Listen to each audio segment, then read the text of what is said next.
Hey everybody, welcome. Let's read the Federalist Papers. This is a very important document in American history. It's very valuable to read it because it teaches you a lot about what the ideas of America were there as a thought experiment, as a value, a grouping of principles, idealized nonetheless, but still very valuable. And if you read this with me, you will probably be 2 notches up in intelligence on American history than most native-born people, because many of them do not read these types of texts. They find them boring. Unless you're an ultimate political science nerd like me, or love reading history, then you're going to be fine. But again, when I put on my college apps, I will definitely list this along with the Color Apple books because there's sections on interest, and this is impressive to read. One of my good friends, one of my good classmates, read this book, and I was highly impressed. And because of him, I'm even more inspired to read it. So let's begin. We're picking up where we left off, and we're in the section where John Jay is talking. It is not a new observation that the people of any country, if, like the Americans, intelligent and well-informed, seldom adopt and steadily persevere for many years in an erroneous opinion respecting their interests. That consideration naturally tends to create great respect for the high opinion which the people of America have so long and uniformly entertained of the importance of their continuing firmly united under one federal government, vested with sufficient powers for all general and national purposes. The more attentively I consider and investigate the reasons which appear to have given birth to this opinion, the more I become convinced that they are cogent and conclusive. Among the many objects to which a wise and free people find it necessary to direct their attention, that of providing for their safety seems to be the first. The safety of the people doubtless has relation to a great variety of circumstances and considerations. Think about this safety of the people. Safety from... See, some people think, okay, just from a foreign invader. But today, safety would be from corporations. That's how I would apply that today. Both outward and inward and transnational. And consequently afford great latitude to those who wish to define it precisely and comprehensively. At present, I mean only to consider it as it respects security for the preservation of peace and tranquility. Preservation of peace and tranquility, huh? It's very important to security, especially security of the mind. Because if the people are deeply depressed and uprooted and unsatisfied, it breeds revolution, right? As well as against, and if you get a revolution, disrupts the economy, and things are not that safe. As well as against dangers from foreign arms and influence, as from dangers of the like kind arising from domestic causes. Yes, I see, I was on the right track. Domestic and foreign. As the former of these comes first in order, it is proper it should be the first discussed.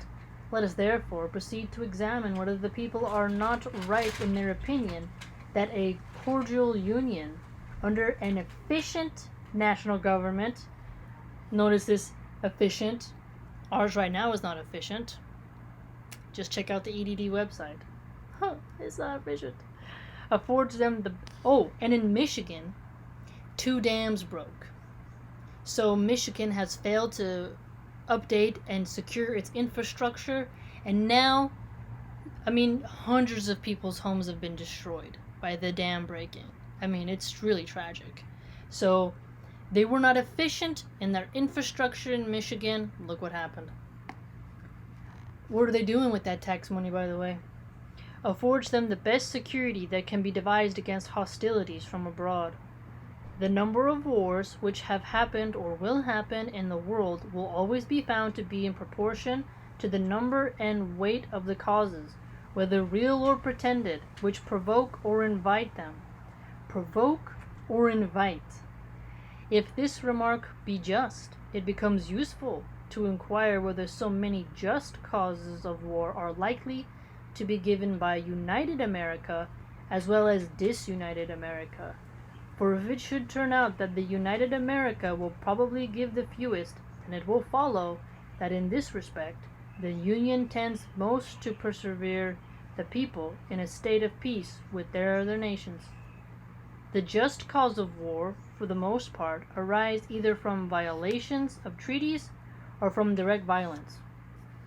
Violations of treaties or from direct violence. John Jay is contending that you have a just cause for war if somebody violated a treaty or from direct violence, which it's interesting. When the colonists made treaties with the Native Americans, they broke it a lot, and then the Native Americans rebelled. This is interesting. Think about it. And so from the very beginning, America broke some treaties and didn't even keep their own word. America has already formed treaties with no less than 6 foreign nations, and all of them, except Prussia, are maritime. Ooh, maritime. And therefore able to annoy and injure us. She has also extensive commerce with Portugal, Spain, and Britain, and with respect to the two latter, has, in addition, the circumstance of neighborhood to attend to. It is of high importance to the peace of America that she observe the laws of nations toward all these powers. Notice when they refer to America, it's always in the female. It's very interesting. And to me, it appears evident that this will be more perfectly and punctually done by one national government than it could be either by 13 separate states. At this time, there was the 13 colonies. That's why he's saying 13 separate states. Or by 3 or 4 distinct confederacies. So what's he contending here? One national government, not separate states, and not distinct confederacies. For this opinion, various reasons may be assigned. When once an efficient national government is established, the best men in the country will not only consent to serve, but also will generally be appointed to manage it. Look at that. So he contends that if you have an efficient government, the populace will naturally consent to being a servant of it, and they will naturally be appointed to help manage it. If only, right? For although town or country, or other contracted influence, may place men in state assemblies, or senates, or courts of justice, or executive departments, yet more general and extensive reputation for talents and other qualifications will be necessary to recommend men to offices under the national government, especially as it will have the widest field for choice. Look at that. So the choices for natural government will have a wide choice. So they'll have a lot of options, which is interesting because if you notice, Bush's, and they tried for the Clintons, but they're starting to form a little bit of an oligarchy, right? Of elites. Only the elites getting a chance, not regular folk. It's quite interesting. Quite interesting. If you think about it, if you look at how certain people were friends or stuff like that, it's very little tricky. That's why when Jeb Bush tried to run, which is a brother of George W. Bush, the son of Senior Bush, people were like, no. You cannot have a Bush dynasty, right?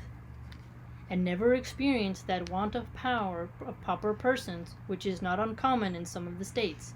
And today, people want Michelle Obama to run.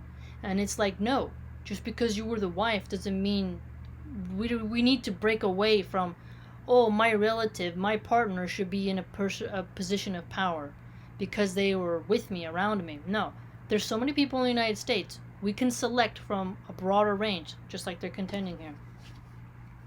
Hence, it will result that the administration, the political councils, and the judicial decisions of the national government will be more wise, systematical, and judicious than those of individual states. So he's very pro-federal government. He really thinks that the individual states will not have that much wisdom and systematical and judicious control, and consequently, more satisfactory with respect to other nations, as well as more safe with respect to us. Wow, this is interesting, isn't it? So a national government, he contends, is, wow. The way he speaks is like you hope, but today we see that even the virus aid packages didn't really go directly to people or give a UBI or any health insurance benefits. It mostly went to bailing out bigger corporations, and very few small businesses got it, so they were not acting very efficient. And the states are now rebelling against the feds and wanting more control over their local jurisdictions, and even certain sheriffs are wanting to disobey their governors. So there is a lot of division going on. It's quite interesting. That's why it's good to read these historical books.